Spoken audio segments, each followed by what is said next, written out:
Miss Channing, I was excited about the film because I had done local preliminaries leading up to Miss America, and I was talking to Nicole and Alexis and telling them that, and Nicole was like, oh no, so you get it. And I was like, yeah, I get it more than you think. I get it. And then Alexis shared a story with me. I know that you are from Fort Worth, Texas, right? Yes, I am. So being in Texas, did you ever run for Miss Juneteenth?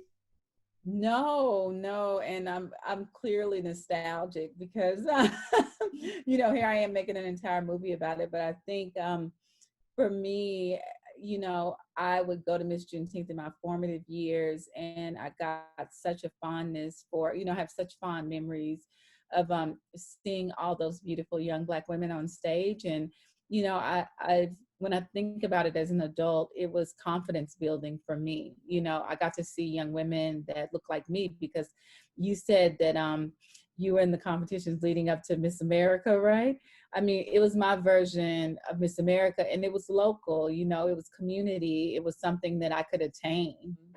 I grew up in Fort Worth, and where we set the film and where we shot it. And it's interesting because Fort Worth is like the 13th largest city in the US, but this specific community in which we shot the film feels like a small town, because it was at once really a burgeoning community for Black folks, like many communities across America, and today it is a remnant of its former self. Once it was like bustling Black businesses, and today it's just the holdovers, just like the bar that you saw. That's an existing location in the community, and the funeral home, and it's also being, gentrified. So, it was important to me to be able to shoot at home, and to also be able to represent the community as authentically as possible, just because, I love the folks from the community so much, and they're the ones that inspired this film. It looks like it. I love how it was shot. I love how you gave homage to different parts of the town. It was just, I can't say enough about it. It was great. I do know that you have a background in theater. So as a fellow theater geek, I'm wondering how you went from being a theater geek to, to making that transition from theater geek to director. Well, I tell people all the time, when I was growing up, a young Black girl in Fort Worth, there was really no infrastructure for cinema.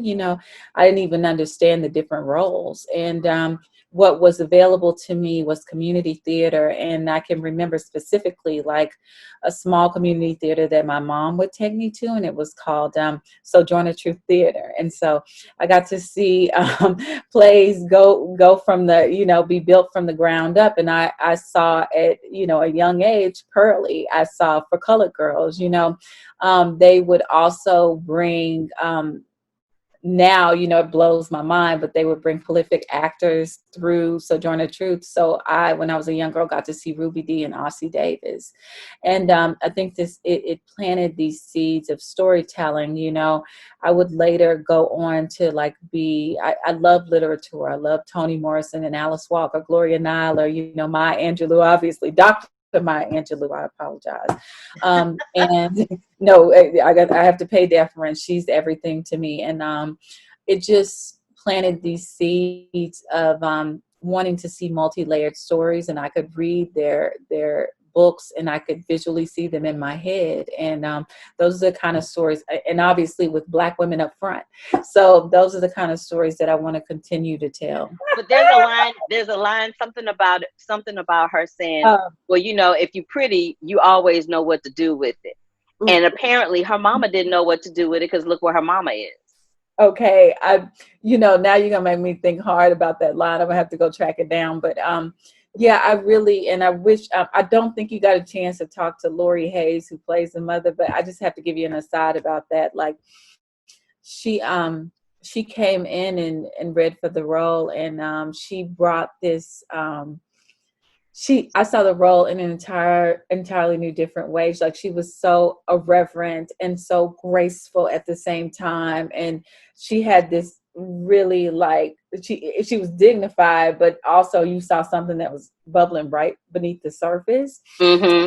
And I did not imagine that for the role at all, but she just came in and she like killed it, you know. And I was like, and I could just see her, you know, alongside like Nicole, and I could see her alongside Alexis. And I was like, this is like, you know, it couldn't be more perfect. Tell you, like, you know, it's so funny because I wrote Miss Juneteenth. I'll tell you this, and I know you have to go, but I'm enjoying the conversation so much. But I wrote Miss Juneteenth before my daughter was born, and you know, there was this really tough love version of Turquoise on paper.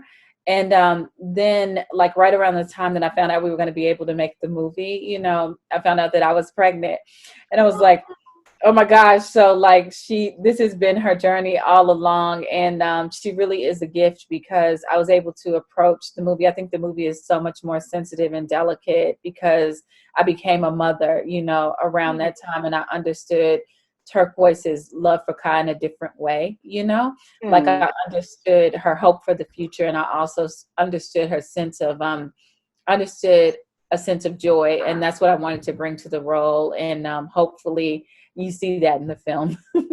Well, we do, and I'm so grateful for you. Thank you for carving out some time in your day. Oh, I've loved this interview. You know, I feel like this was amazing. Thank you for letting me be able to talk about these things. It's really enjoyable, and I love what you do. Thank you. Thank you so much. I appreciate you. So I'll see you soon. I promise. We're going to see each other Okay, in we're person doing it. at the premiere at a new movie. We're doing it. The next movie, I was like, Carla's got to be there. Yes, let's do this. The Curvy Critic. Let's do this with the Curvy Critic. Okay. All right, Channing. Bye. Thank you. Take care. Love talking with you. Bye-bye. Same here. To keep up with the Curvy Critic, like our page here, click that subscribe button, and click that bell for notifications. Love, peace, and hair grease, y'all.